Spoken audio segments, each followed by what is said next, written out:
Hey, Coach, talk about Coach Campy and how hard those kids played and what a game they gave you. Yeah, I thought obviously they played a very, very good Michigan team before, but just from a human behavior standpoint, they have some really good offensive players. And when you get beat like that, no matter who you get beat by, you want to play a game real quick, right? You want to get back out there. You want to compete. Obviously, he's a Hall of Fame coach, and was just impressed by their personnel. I thought they played hard. I thought they competed. I thought they were quicker to the ball than we were, especially in that first half. And but no, hats off to Coach Campy and his crew. I thought they were really good tonight. You were obviously disappointed with the rebounding the other night. 9 offensive rebounds for them in the first half tonight. How much of it is missing Trey? How much of it is not getting what you need out of the guys who are here? Yeah, I think it's just embracing the physicality of the game. Like, you can't, talk about what you don't have, And I think for us, it's just when you get behind plays and you try to rebound, it's going to be harder. But when you don't get behind plays, you should have good rebound balance, and then we weren't getting those. I think you saw the second half, our guards, did a much better job. I thought Oscar was quick to the ball. He had a couple that he probably should have got that he didn't, but I thought his effort was good. I didn't think anybody else's effort was really that good until the second half. I thought that one stretch in the second half, that's where we went on the run, is because we were able to get stops and get rebounds. And we were doing a good job defending them in the first half. But when you give up those rebounds, you're going to get spray out threes, you're going to get fouls, you're going to get putbacks, and they're going to go against you. But it's something you always emphasize. You hear me always talking about it. You never have it right. Even if you're the one out rebounding somebody, you got to keep working on rebounding. You got to keep working on taking care of the basketball. And that's what the shame for us was. We missed some shots in the first half, and we really executed well in the first half. We got really good looks. And we played this game again, this score would not be the same. But the ball didn't go in, and that's part of it. Like, that's part of the game. When the ball doesn't go in, who are you? And in the first half, we weren't very good. And you got to be able to rebound the basketball at that time and be stingy and embrace the physicality of the game. I thought they were quicker to the ball in the first half. I thought their physicality in the first half was better than us. And then the second half, we picked it up a little bit. But we also shot better in the second half. So we can't sit there and balance our energy level on whether the ball goes in or not. We got to find energy through our effort and through defense and through rebounding. You just segued right into my question, but you always talk about don't let your shooting affect everything else. Yeah. From a dribble containment perspective, that doesn't seem to be where you want it. Right. Was that the case, or is something missing there? No, I think when you go and you work on when you go and work on your game all the time, you have pride in your work. We have a lot of skilled guys. They have pride in their work. You just don't shoot the way Fletcher Lawyer does without putting in a lot of work, right? We got to have that same pride on guarding the basketball. We got to have that same pride in following a scouting report. To be great, that's what we're going to have to do. And that's what I talked to them about. You want to win 6 games, in March and April. You're not going to shoot the basketball, six games. You're just not. You hope you do, right? But you're just not. And now it's going to be those other things. So we got to collectively get better in those areas. You talk a lot about making the most of your minutes, and it's hard to be consistent with inconsistency.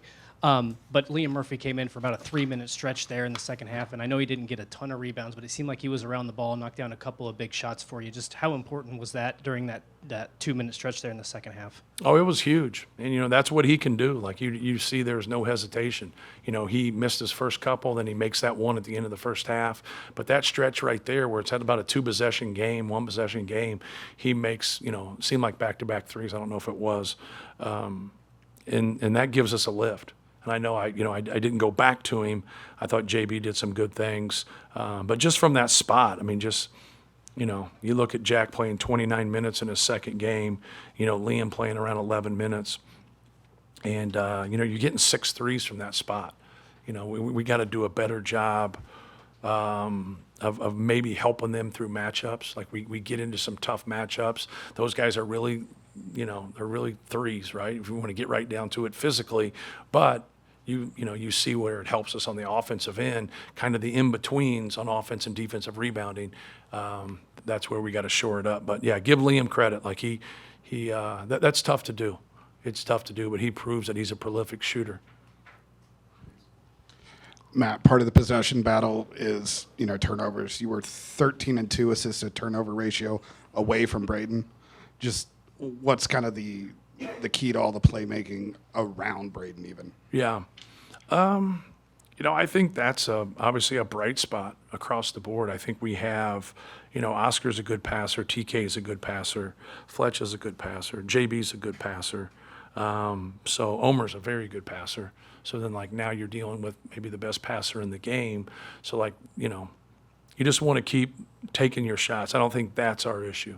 I like the efficiency of what we did tonight. It was pretty good. You can't get mad. I think we had 2 or 3 shots in the first half, maybe a shot or 2 in the second half you'd like to have back. But for the most part, we were getting the shots we wanted. But you got to keep making good decisions. You got to keep passing the basketball and just trying to manipulate the defense. Matt, how close was Trey to going tonight? Yeah, he started going through the walkthrough. He did non-contact the last 2 days, and then he went through just kind of our shoot-around that I said walkthrough, but really our shoot-around. He did a couple things, and then he just said it was still bothering him. So, is the benefit these 2 games here this week? You played a lot of different guys together that maybe haven't played together. You got used to that, and then you get in a game where you face adversity and have to make plays down the stretch to win. Yeah, you look at him not being in the game and the experience that Liam and Jack, because that's really who it affects, had, and that's what you want. You want guys that have had some experience, that have been in games. If you want to, play smaller, or he gets into foul trouble, now you got guys that are, that are more game ready. Liam's played in a lot of college games. Obviously, JB hasn't, but you could see the overall package that, that Jack brings. So, but yeah, in hindsight, I think that's a good thing, because you're getting some experience for some guys collectively, with everybody else that they just haven't played with them. And I think that always benefits you. Just to be clear on Trey, you said you were going to have him looked at earlier in the week. You're still pretty sure it's just a minor.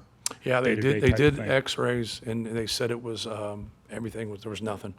And then I think they did an MRI before the game. I just haven't talked to Chad, so they didn't say nothing to me. So I would assume everything's fine.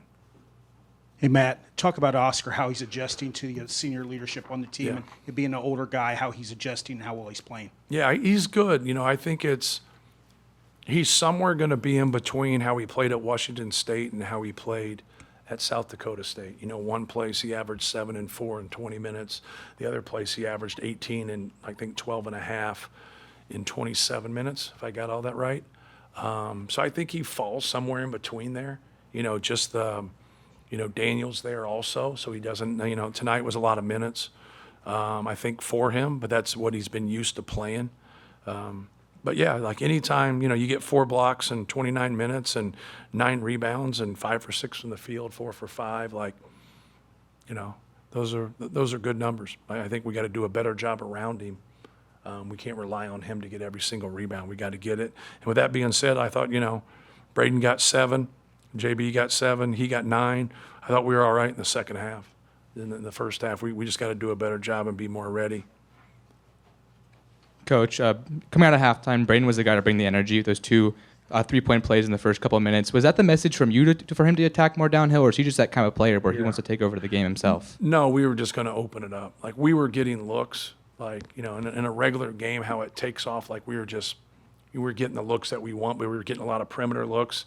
And whether we're going to throw the ball inside and post or drive it, we had to put that stressor on the rim. It's the downside of shooting a lot of threes. You're not going to go to the free throw line a lot, right? And now, if you're making threes, it makes a whole lot of sense, right? You don't need to. But if you're not, now you got to have some of those balances.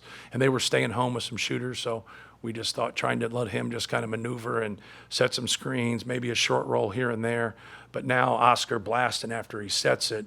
Now if he can get by those guys, now he can get to a pull-up, in which you saw he got to the rim a couple times and had those and ones.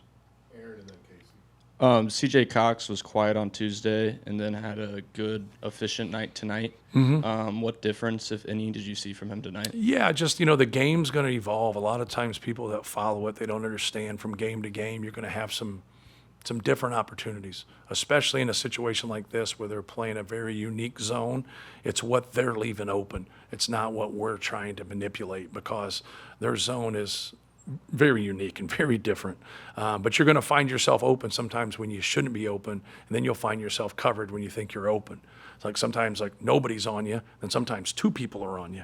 And like after one pass, like sometimes that can stun you. You have to, kind of expect the unexpected when going against it. But I like to see him catch and shoot more, to be frank with you. He's an unselfish guy. He likes the dribble pull up, which there's nothing wrong with. But like when you get those easy catch and shoots, like you got to take them. It just makes a lot of sense when you're that good of a shooter. 112 consecutive starts for Fletcher and Braden, ties the school record. Just that kind of longevity and just standard that Who do they set tie up it here. with? Bruce Parkinson? Really? Yeah, it's different, especially in today's game, right? Guys coming in and starting from day one and then staying. It used to happen all the time. I think you get like certain guys that, if you look through the history of Purdue, that will always be remembered together, whether that's fair or not. I think like Everett Stevens and Troy Lewis and Todd Mitchell will always be remembered together, and rightfully so. Each one, Robbie and Juwan, Chad Austin and Brad Miller. Like you can just kind of go, but they start together and they grow together and they stay together and they win a lot. Like nobody there, didn't win Big Ten championships and win a lot together. And that's what you want to be remembered for. And that's what they will be remembered for, no matter what happens, is their consistency and just how much they won. And as they move forward professionally, that's what hopefully they can bring to whatever professional team they go on, is like your value towards winning. And at the end of the day, like we have some guys, they didn't play as much coming off the bench, but when things get sticky, that's the way it is. Play better.